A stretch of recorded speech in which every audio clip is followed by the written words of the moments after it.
সুখী আসসালামু আলাইকুম। আমি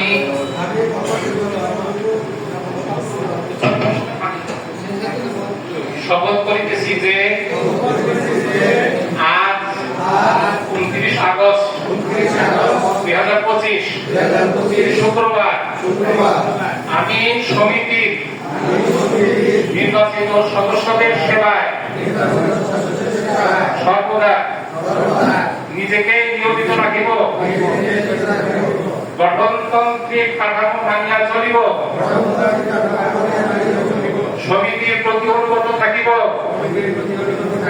একতা ও সংহতি বজায় রাখিব,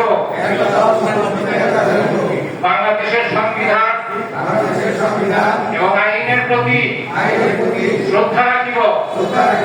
হে মহান আল্লাহ আমাকে শক্তি দিন, আমি যেন সমিতির সেবায় আত্মনিয়োগ করিতে পারি, একটি আদর্শ সংগঠন যেন উপহার দিতে পারি।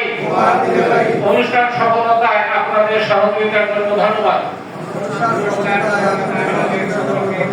ভবিষ্যতে আমরা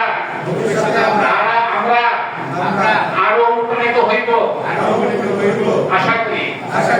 আমিন। আসসালামু আলাইকুম।